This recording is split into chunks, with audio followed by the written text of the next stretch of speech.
being able to have access to credit change a whole lot for you because it gives you leverage for more opportunity. For young people, you can have access to credit for education. You can't really point to so much around education finance in Nigeria like that. A lot of young people want to buy a car. They want to buy a house and all that. But because there's no access to credit, they're still financially excluded in that part, right? Average age around getting a house in Nigeria, you can't even point to that. Because think about it, how long will it take for you to even save to be able to buy a house? Hi, I'm Abisola Adenoga, the head of business at Techpoint Africa. Did you know that you could present yourself as a reputable brand leader? Did you know that your business can get the limelight it deserves? Now you do. Using Techpoint Africa's marketing tools, we can put you in the faces of a large audience for brand awareness and thought leadership. To do this, reach out to us by sending an email to business@techpoint.africa or click on the link in the description below.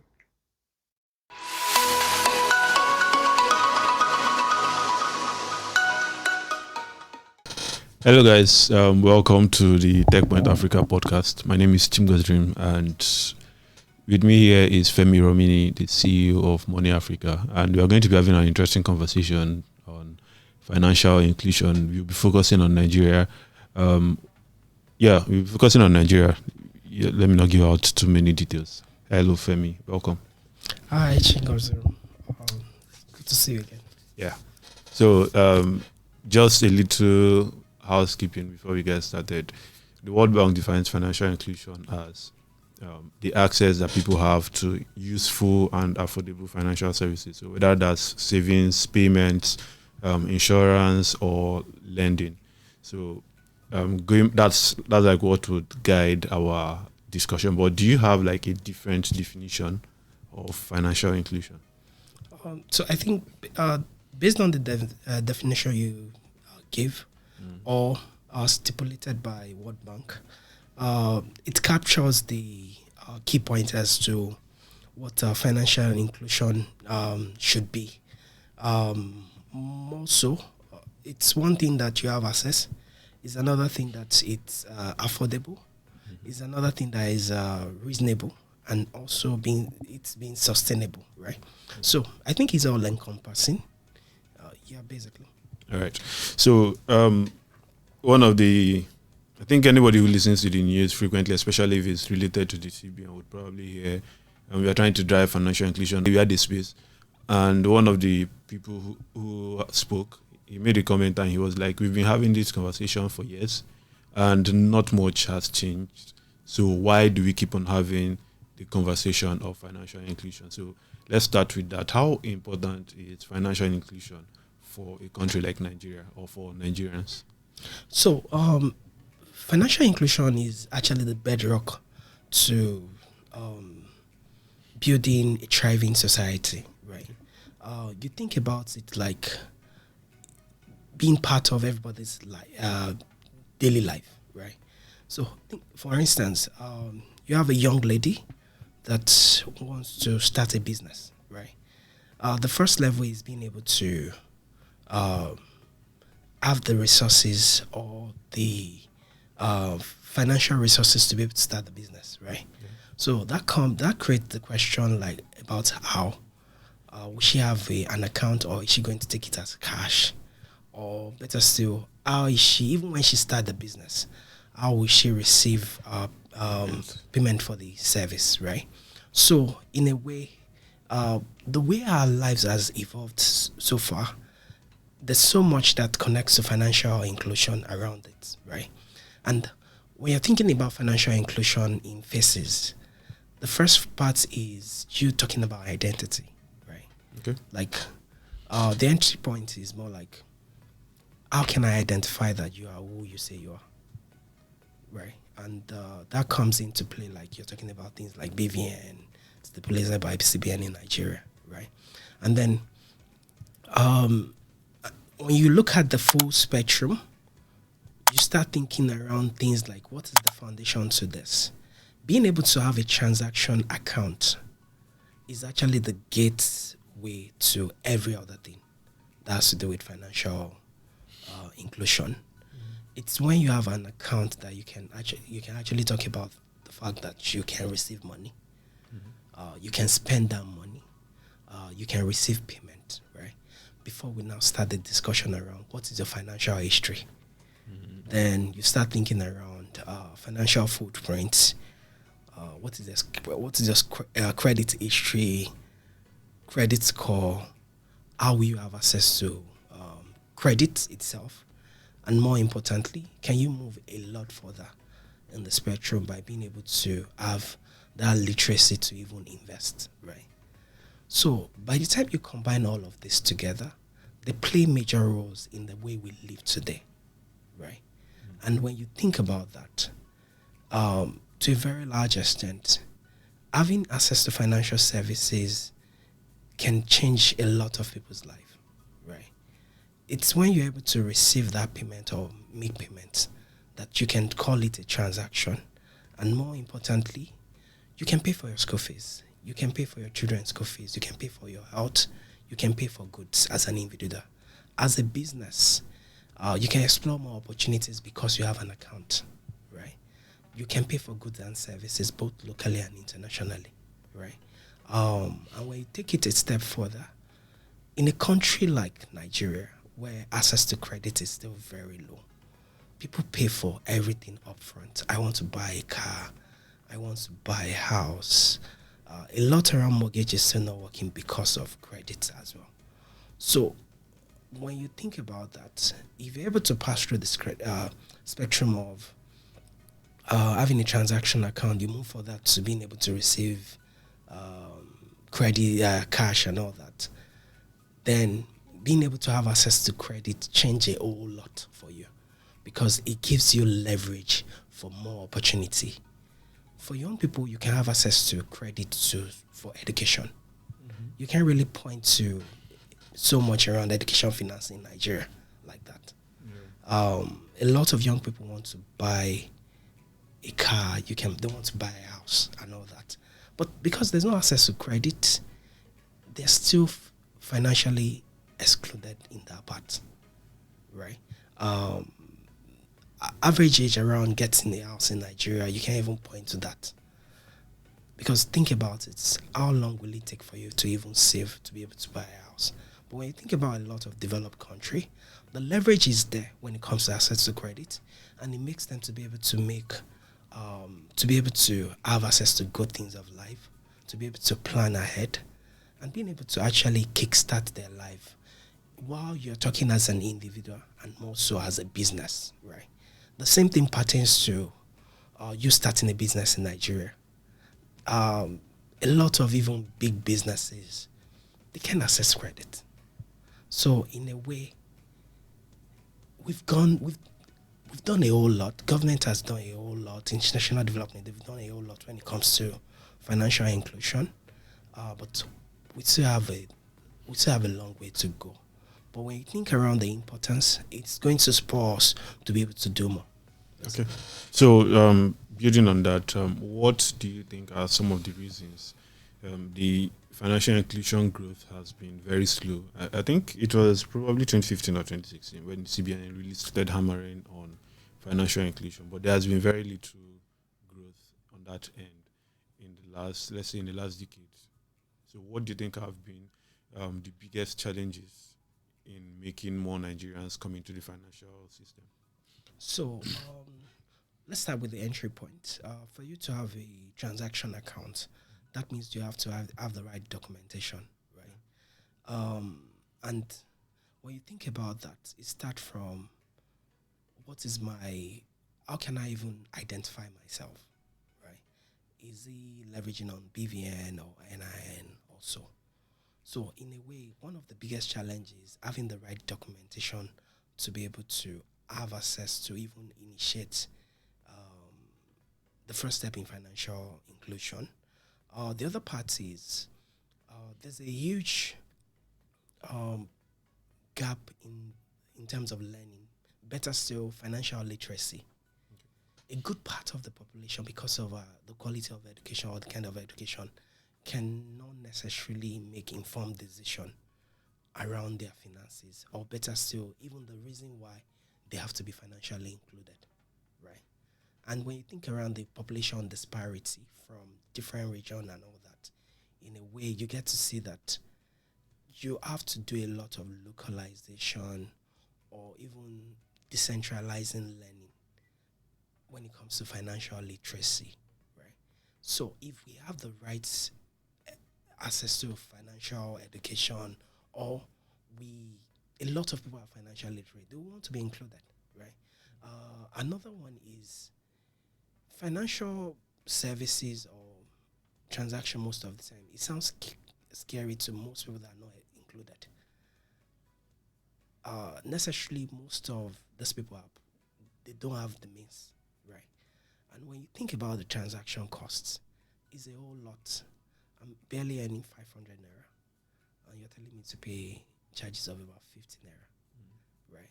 It discouraged them to even be excluded. The next thing is, I'll rather keep my money under my pillow, or I'll rather just keep it myself, right? So that part is there as well. Another thing which still connects to the education or information is more around security.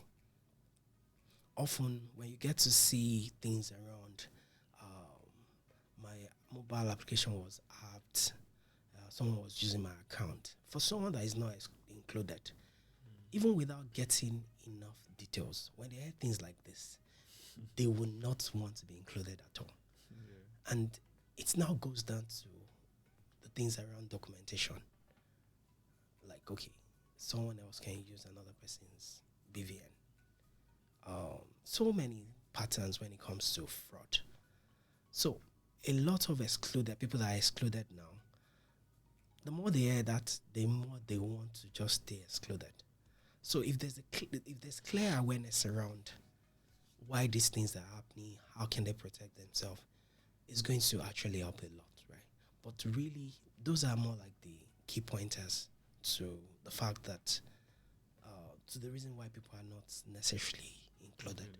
Okay, so education, security, those are interesting points. So education is particularly important. I mean, less than 60% of Nigerians have any form of formal education, and that means you probably do not even know that there's something like a bank account in the first place for you to use. You probably do not know the benefit. I mean, some of what I know about the financial system, I either learned them in business studies class or accounting class, for example. So, yeah, those are very, very important.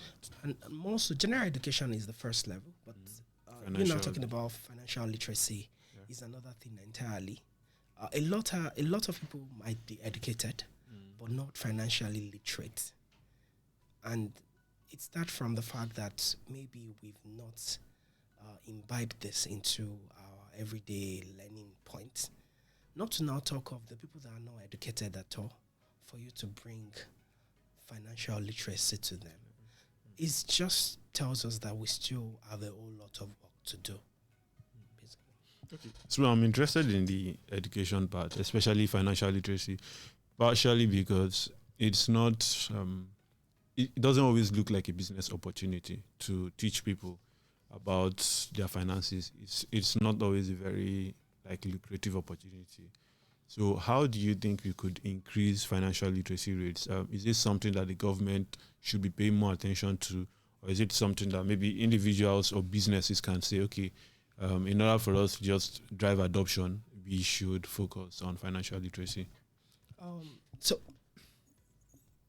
government can come into building the foundation for this, but for the private sector, I feel there's just a whole lot of opportunity when it comes to financial literacy, right? And being able to work with government is going to help a whole lot. So you start to think around it from the people that are not educated at all, considering the population, right? How do we get this kind of education to them? They don't have access to smartphone. Yeah. What are the main touching points? So you talk about rural locations across Nigeria. Who do they listen to? Should we take it down to their village, what's it called? Their leader, and then localize it to their language? create a model where women can actually teach other around financial literacy. Take it down to our religious centers, being able to leverage on that. And I'm talking about people at the base of the pyramid where the access is not there. Now, if you now take it a step further, necessarily from your first, you're talking about kids in their early years, should be able to make it as part of their education that this is how money works. This is what they call stocks. This is how I can use the little I have to do this with different activities. And also, when you think about the early years, it might require a lot of gamification. Yeah. A lot of them are actually glued to their smartphone, to apps now.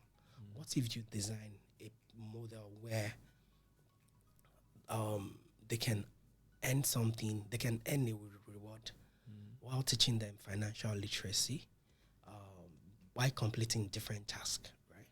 And if you take it a step further, being able to organize different programs, not initiatives, sustainable program that is part of their curriculum, it goes a long way. I'm not really a big fan of we organize a seminar, we organize one program. Because one-off, no. We take it down to how our education was designed such that we create something sustainable across different levels of education, right? Now think around you starting from the early on to know how you manage, what's it called? How do you manage your finances? And then you're able to take it further to your uni. And even while in the university, it's still part of it. There's a lot of peer learning, group-based learning around learning financial literacy. We're going to build a better society. We're going to build a society that is well-informed. More so, we'll make prosperity more accessible to a lot of people. The fact that a lot of young people don't have that guidance, it makes it really hard for them to make informed decisions, basically. Okay.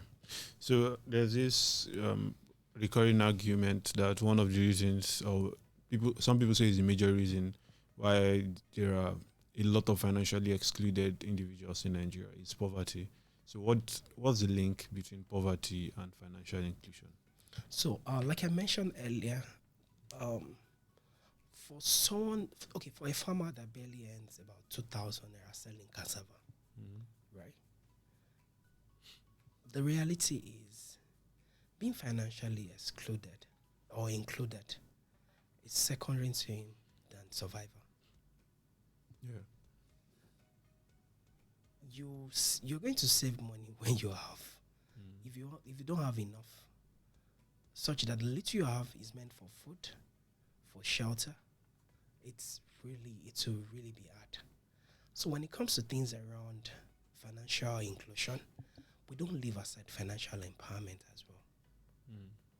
If people are financially empowered, part of empowerment is their education. Part of empowerment is the fact that how do you make more legally, right? So in a way, it drills down to that, right?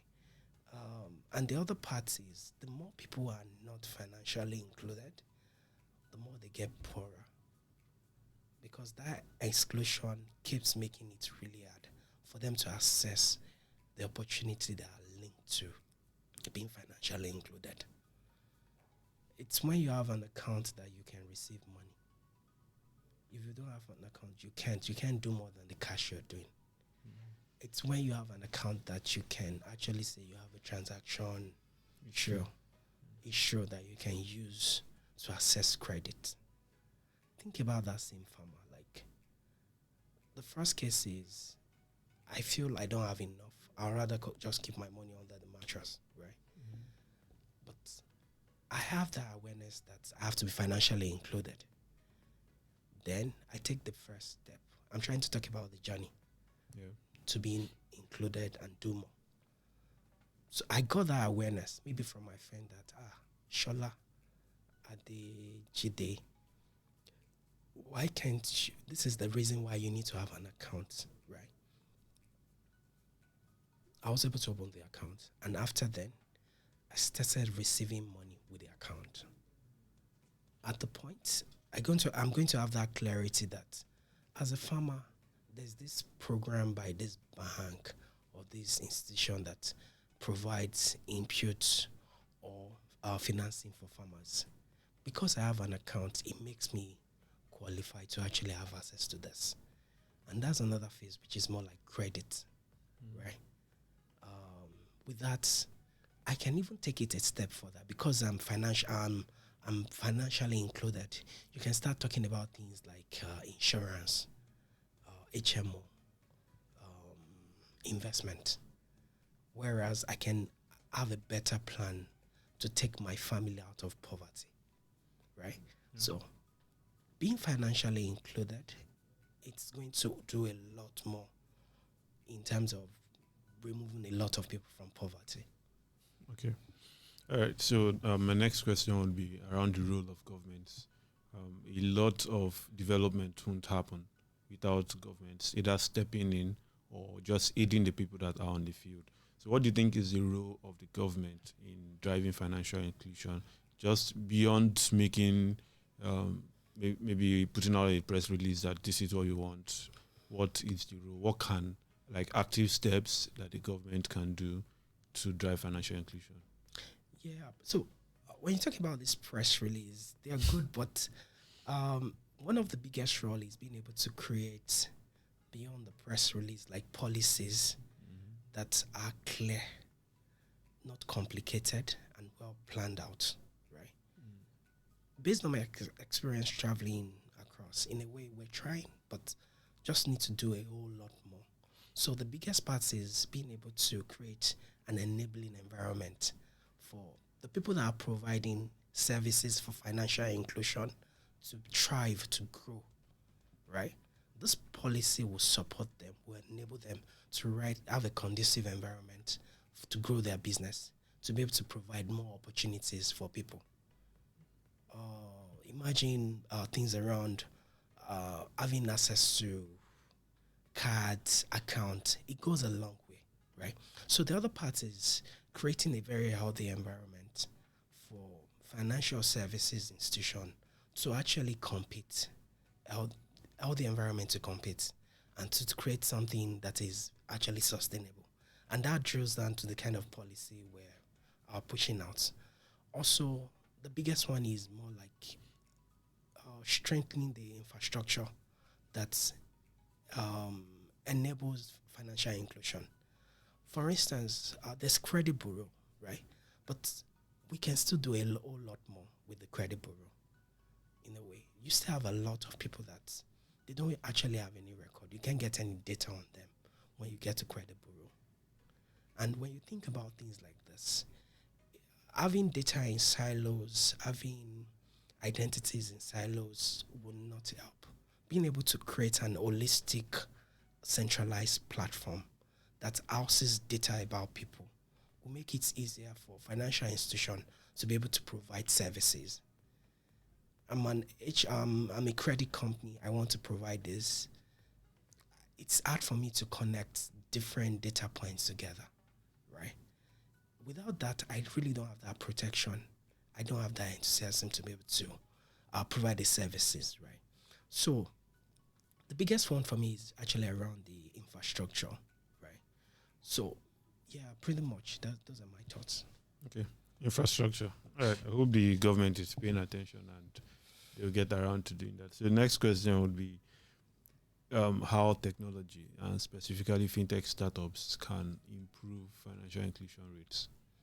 So I feel fintech or tech-driven financial services platform, yeah, we've come a long way in enabling financial inclusion, right? But I feel one of the major missing points is actually around security, right? It makes it scary to actually be financially included, like I mentioned. Now, being able to strengthen or even better provide good security around the platforms that we're building or the products, it makes it more interesting for people to be financially included, right? And it's not dependent on the fintechs or what's it called? The financial services companies alone. You still have a bit of government as well. But the biggest thing we can do for ourselves is financial services companies being able to collaborate together to actually combat insecurity around platforms or fraud, basically, right? And then with getting input from the regular, and I know a lot of work is going into that already. Yeah. So when it comes to fintechs in Nigeria, we're always very upfront, right? The other part is being able to design products, not because it's working in a developed country, but, or better still, just taking products the way it works in a developing country and dumping it the same way. Being able to localize products to the problem we have here, to our culture, to our way of life, is really important. It makes it more attractive, more accessible to people, basically. Okay. So at Moni Africa, how do you think about financial inclusion? What are some of the things that you do to improve financial inclusion for the people that you serve? So when we're setting up Moni, one of the things that actually propped us is the fact that small businesses are actually the major drivers of economy in a place like Nigeria. They employ over 80%. They create over 80% of the jobs, right? Yeah. And while it was not deliberately that we set out that we want to provide loans to small businesses as a backstory, right? But it was clear to us that when I'm able to give or provide financing to small businesses, that means an enabling additional 10 people that are working with our small businesses. And enabling that business to be able to provide more services to the consumer, right?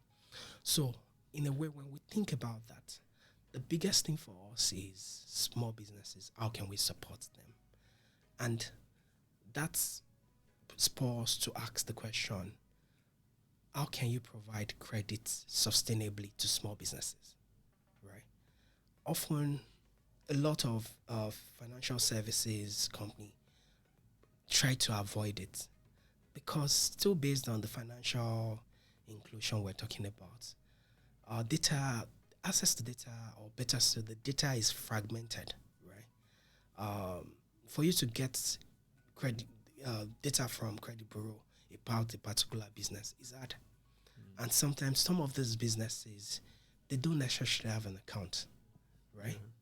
And the other part is because the system around being able to provide credit or create infrastructure for credit is not strengthened well.